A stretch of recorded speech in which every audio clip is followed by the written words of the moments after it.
Bună, dragii mei! Bine ați venit la previziunile pentru luna octombrie.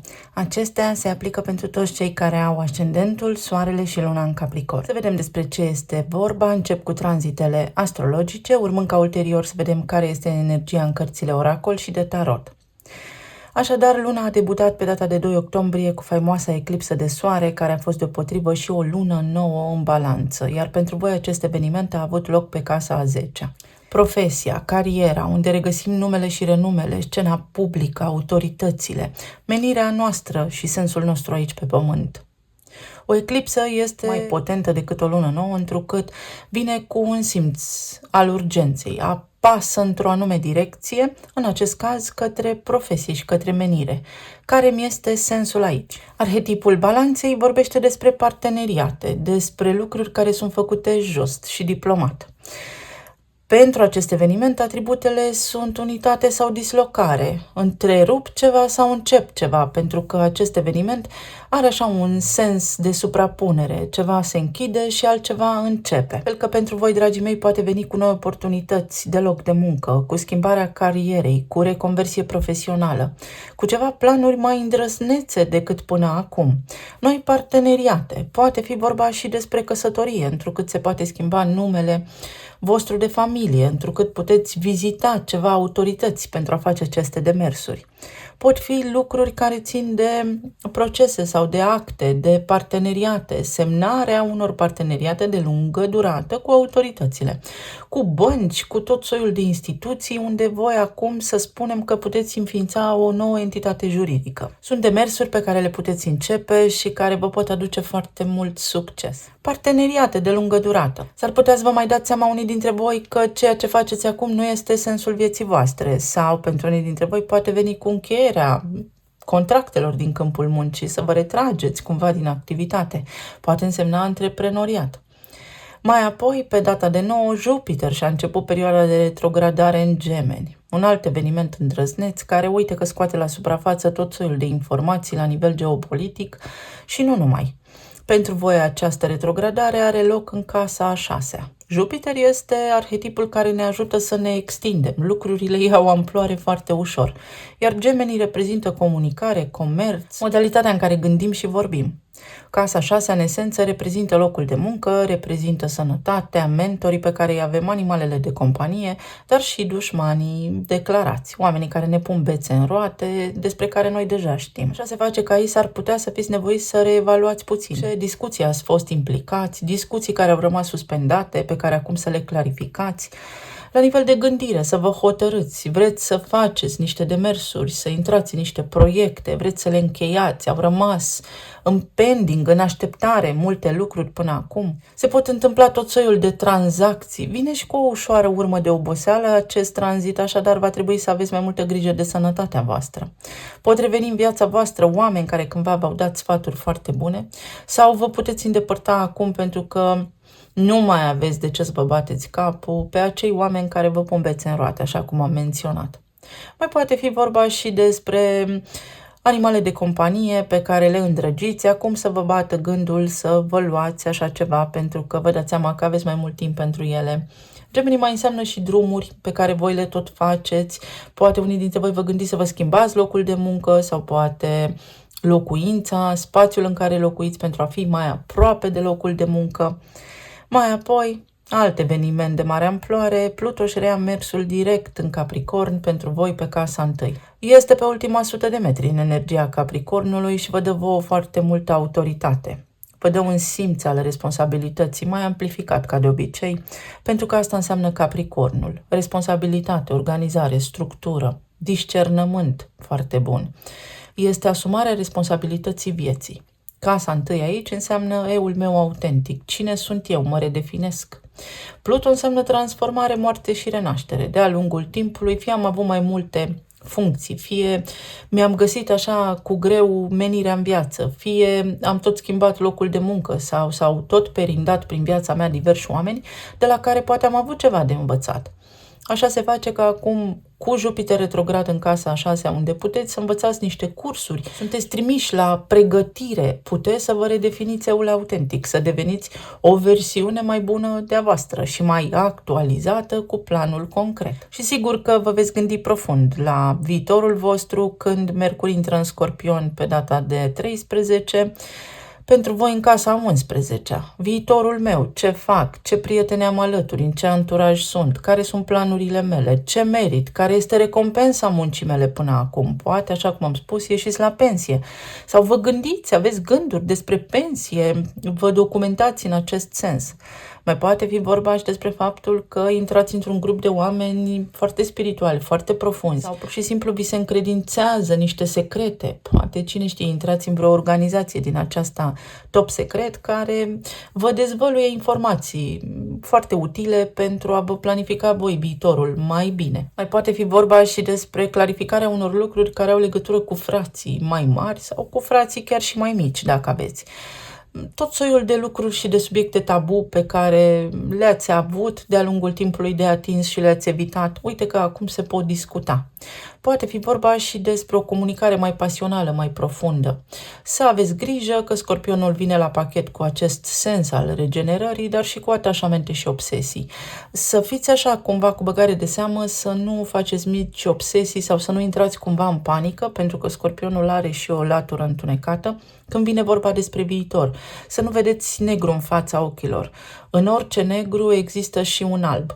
Este bine de păstrat optimismul în perioada ce urmează, cu cât suntem mai optimiști, cu atât mai bine ne va fi.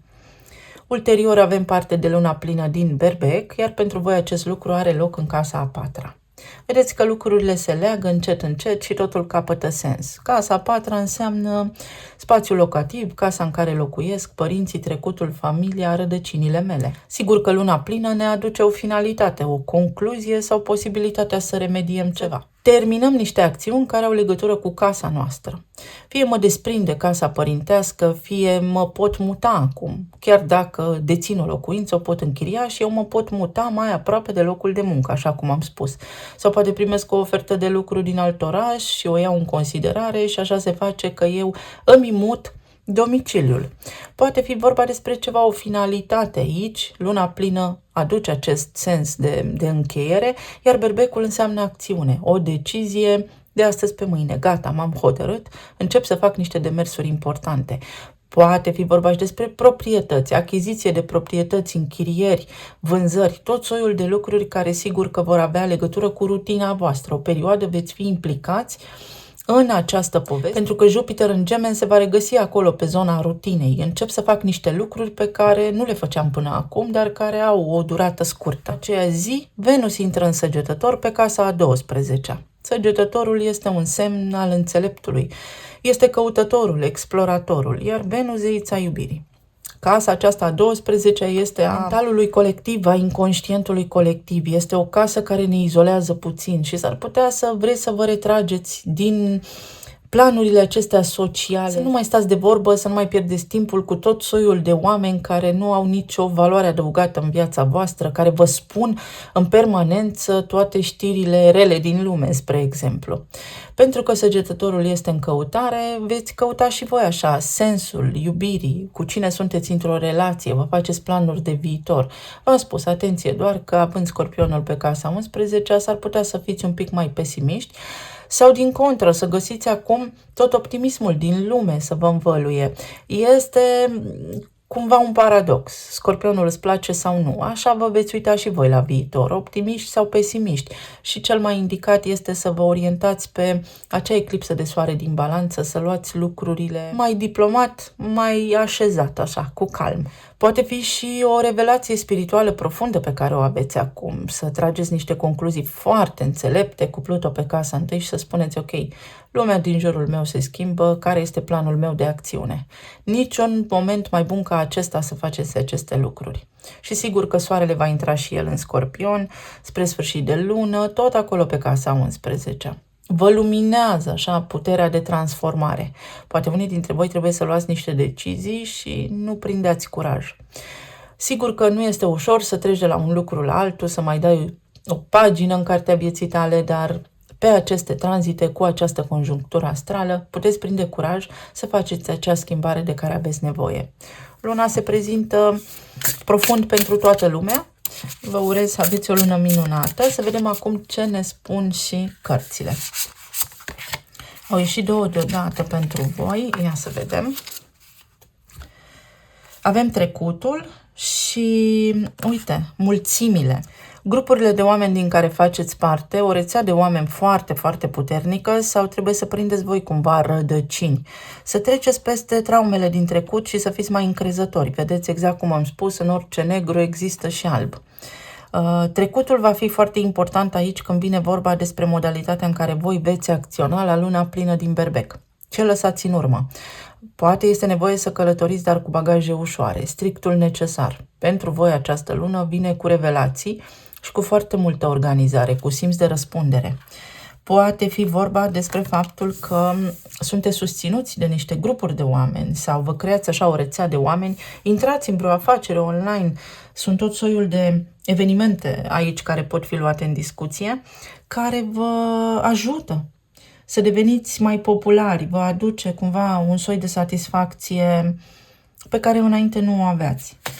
Avem numărul 30, împărăteasa și nebunul. Ceva nou se poate naște prin idei, prin podcasturi, prin ceea ce se transmite așa în întreaga lume. Vă vine o idee sau ar trebui să vă vină niște idei care să vă asigure viitorul, pentru că, uite, este important să lăsăm trecutul în urmă. S-ar putea să fie pentru voi aici niște discuții care implică trecutul, să vă amintiți de părinți sau să fie vorba despre părinții voștri, să vă mutați împreună unii dintre voi, de ce nu, sau să vă întoarceți acasă. Este vorba și despre faptul că vă bate o schimbare la ușă. Trebuie să faceți o schimbare sau vă gândiți voi la ea, cu vehemență, așa, și se poate. Se poate întâmpla să vă luați zborul. Sunteți pe rampa de decolare și în funcție de cât de mult curaj și de cât de clară vă va fi mintea în această lună, puteți rezolva niște lucruri mărețe. Mesaje karmice. Și aici avem numărul 37. Ia uite ce interesant.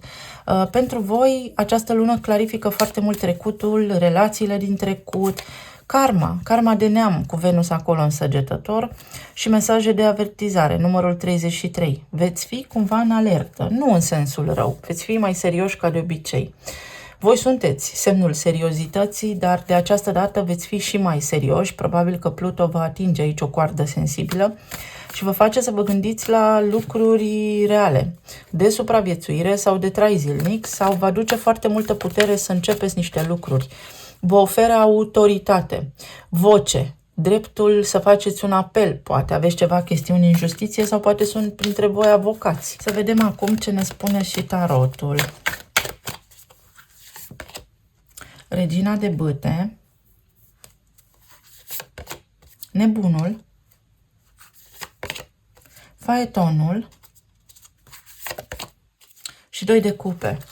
Pentru unii dintre voi poate fi o căsătorie, să știți, sau planuri de mutare împreună cu partenerul vostru de viață. Dacă aveți o relație care a fost așa din când în când sau unde erați într-o rutină, dar lucrurile nu erau neapărat stabilite la un nivel mai tradițional. Poate fi vorba despre faptul că unii dintre voi vă întâlniți perechea și poate fi cineva din trecut. Din trecut însemnând din alte vieți sau cineva cunoscut vouă, dar căruia sau căreia nu i-ați dat până acum importanță. Pentru cei care traversați perioade de separare, energia vă arată să vă uitați înainte, pentru că ori de câte ori revizitați trecutul, aveți semnale de alarmă. Să vă amintiți și de lucrurile bune, dar și de lucrurile care v-au ținut pe loc sau care v-au făcut pe voi să suferiți. La nivel de plan material, uite aici este o chestie foarte, foarte interesantă pentru că voi vă puteți dezvolta mai mult decât o faceți. Puteți face ceva care să vă asigure viitorul când vine vorba despre finanțele voastre. Poate fi vorba despre o promovare sau poate fi vorba despre o sănătate mai bună. Să faceți tot posibilul să vă întăriți organismul, să vă revigorați, să vă revitalizați. Poate fi vorba despre călătorii pe care le faceți în această lună, care să vă aducă, sigur că dau un nivel de satisfacție deosebit, o lună mai bună în relațiile de iubire, dacă sunteți deja într-un cuplu, demersuri facem niște demersuri și înaintăm într-o anume direcție, vă puneți de acord cu ceva anume și veți fi foarte entuziasmați, sau pur și simplu înaintați în relațiile voastre. Aveți un sens de apartenență mai puternic. O propunere poate veni către voi aici. Alții dintre voi văd că doriți să vă luați mașini sau poate lucrați în industria aceasta a transporturilor, sau este vorba despre un pact care ține de transport, despre niște drumuri pe care le puteți evita acum, care sigur că vă aduc o satisfacție deosebită. Poate nu mai trebuie să mergeți kilometri și kilometri până la locul de muncă. La nivel de sănătate, aici lucrurile pot sta foarte ușor, să vă îmbunătățiți vitalitatea. Poate fi vorba despre suplinirea organismului cu minerale și vitamine, despre niște suplimente alimentare pe care le puteți lua. Poate fi vorba despre iubire de sine, despre o mai mare atenție când vine vorba despre corpul vostru fizic. Aici este foarte multă activitate sportivă, fizică, să faceți mai multă mișcare. Sunteți puși pe treabă, foarte mult puși pe treabă. O revenire, să știți că este pentru unii dintre voi aici la nivel de sănătate. Aici aveți Fecioara și Eremitul. Să vă faceți foarte bine planurile, sau vă prinde luna octombrie, v-a prins luna octombrie pentru că am întârziat eu cu filmările, cumva introspecți, foarte analitici, puși pe fapte mari. Și este doar de bine, pentru că aveți niște planuri, niște idei care aici se confirmă sau pe care energia vi le confirmă.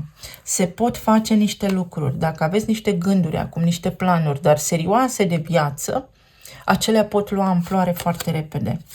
8 de spade. Nu știți cum se pot întâmpla aceste lucruri, fie depindeți de banii celorlalți, fie este vorba despre faptul că voi trebuie să luați niște decizii pentru viitor, dar luând în considerare poate niște rate, poate niște datorii vechi, poate niște cazuri, niște exemple, niște cifre din trecut, poate fi vorba despre o asigurare medicală, despre niște drumuri la medic care implică asigurare medicală, niște costuri atașate, sau mai poate fi vorba despre faptul că aveți migrene și unii dintre voi suferiți de insomnie. 8 de spade de asemenea vine cu oboseală foarte multă, uite. Dacă sunteți cumva obosiți, este nevoie și de relaxare. Încercați să faceți în perioada ce urmează mai multă activitate care implică relaxarea corpului vostru pentru a evita somatizarea energeticului în corpul fizic. Boala apare întâi în câmpul nostru energetic și apoi se vede în corpul fizic. Vă eliberați de ceva. Atenție că s-ar putea să aveți ceva provocări cu mașina. Nu spun că se întâmplă, spun că ar trebui să vă faceți revizia sau să vă asigurați că înainte să porniți la un drum, totul funcționează bine la mașină. Mai poate fi vorba despre semnale de alarmă în relațiile voastre, despre posibilitatea de a rezolva ceea ce nu funcționează pentru a putea lua o decizie care sigur că implică viitorul vostru. Mai poate fi vorba despre depășirea unor obstacole, despre faptul că poate unii dintre voi ați tot vrut să faceți niște lucruri și nimeni nu v-a încurajat, ba din contră. Oamenii v-au spus cât de greu este, iar în această lună voi veți spune, știți ce, dragii mei sau dragile mele, contează ceea ce cred eu și realmente de pe o zi pe alta vă apucați să faceți ceea ce aveți în minte. Și Asul de cupe. Poate fi o cerere în căsătorie pentru unii dintre voi sau cel puțin oficializarea unei relații după o lungă perioadă de, spunem, ceață mentală sau ambiguitate sau lucruri care nu se corelau, lucruri care nu aveau niciun sens. Uite că în această lună situația se poate clarifica. Poate fi vorba despre frica partenerului. Poate aveți un partener, lucrurile merg bine, voi vă iubiți acolo, dar dintr-o dată este el sau este ea îngrijorat sau îngrijorată. Voi să fiți înțelepți, voi să-i ajutați să-și găsească drumul. De asemenea, poate fi vorba și despre amânarea unor planuri de călătorie, dar fiți liniștiți, este mai bine așa. Avem pajul de spade, cursuri noi, planuri noi, cercetez, mă informez pentru a ști și pentru a fi pregătit. Poate fi vorba și despre faptul că ai voștri copii au niște provocări, sunt obosiți sau au niște lucruri care nu le ies neapărat și prin relația cu voi le descurcă. Voi sunteți mentorul copilului vostru. 2 de bâte. Uite, cineva vă cere sfatul pentru a ieși dintr-o încurcătură. Cineva mai tânăr, mai nepregătit sau poate chiar copiii voștri sau poate voi. Acum vă gândiți, așa cum am spus, la viitorul vostru și analizați, vă faceți un plan, o strategie foarte bună de viitor pentru a vă asigura viitorul, viața și casa. Și cavalerul de cupe. O ofertă foarte clară sau o certitudine că sunteți iubiți. Pentru cei care v-ați despărțit recent, poate fi vorba despre o reîncercare sau despre pur și simplu un mesaj venit de nicăieri și de acolo să începeți să vedeți. Mai merge, nu mai merge, este asta ceea ce vreau sau nu. O lună bună, o lună care aduce lucruri concrete. Să vedem la nivel material, financiar, cu banii, cum stați, idei fabuloase.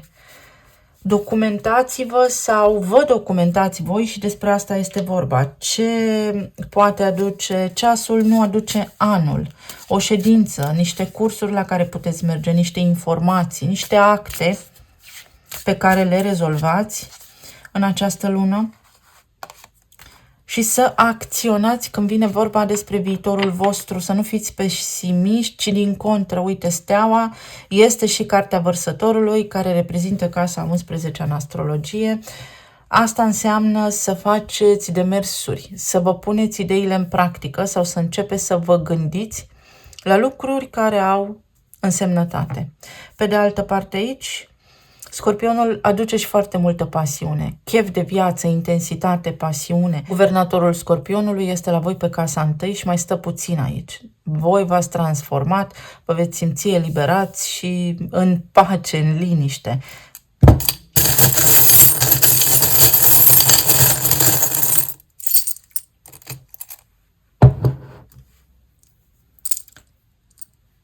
Pun în cerc să reușesc.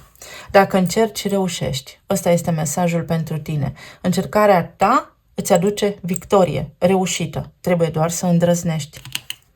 Să fii mai hotărât. Să încerci să te eliberezi de trecut. Ceea ce s-a încheiat, s-a încheiat. Fie de persoane, fie de modalitatea veche de a gândi. Un fel de reformă personală. Fără dramă. Voi vă veți elibera de stres, de presiune.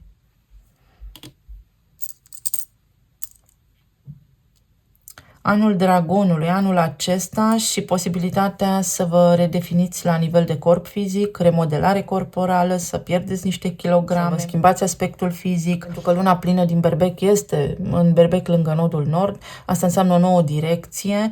În casa mea sunt eu o autoritate sau îmi găsesc locul, căminul, familia, îmi întemeiez o familie. Sau cine sunt eu în raport cu familia mea. Și aceste lucruri pot ieși la suprafață și uite, vă găsiți identitatea pentru că sunteți foarte puternici. Și stima de sine vă poate crește.